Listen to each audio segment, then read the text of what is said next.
Well, the Patriots 2021 season schedule has been released. Our boy Evan here sent it out on Twitter, and it's gotten quite a bit of reactions. It starts out like every other season against Miami, closes out against Miami.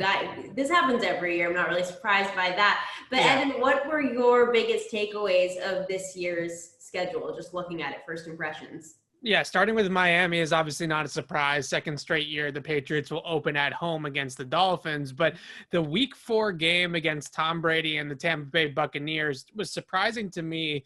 And this is one of those things where there's 18 weeks, 17 games for 32 teams. So there's a lot of permutations that the league has to go through to fit everything in.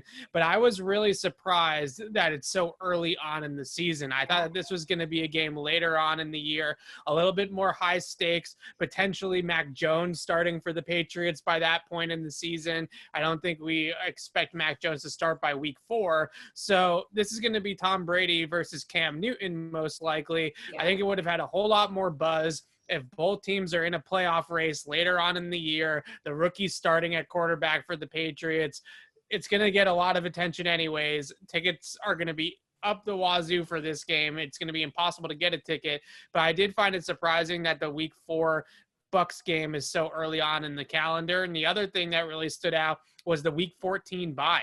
The Patriots basically play 11 football games, I think it is, in the first 67 days of the schedule. 11 games in 67 days is a big haul, and you have to wait all the way to Week 14 to get that bye week. So those were the first two things that stood out to me: the early Tampa game, the late bye week. Everything else is kind of just filler in the middle. And we can go over some of the trends in terms of home games and stuff like that and where all the home games fall. They do have that extra home game as a part of the 17-game schedule. But mostly I think it was those two things that everybody looks at when they get the schedule. Yeah, those are the two things that stood out to me, certainly.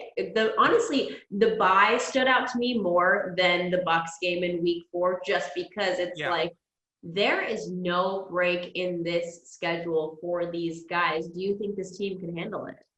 It's a good question. I mean, it's a team built on depth, right? You know, maybe if you look at the Patriots roster and you stack it 1 through 10, right, at the top of the roster against other teams, they might not compete with the Kansas City or with the Tampa Bay or Green Bay or the Rams. But you look at the roster 11 through 53, it's a very deep team. And they're going to have a lot of guys, I think, stashed on the practice squad, too, that are going to be NFL caliber players. So the Patriots have the depth to survive it.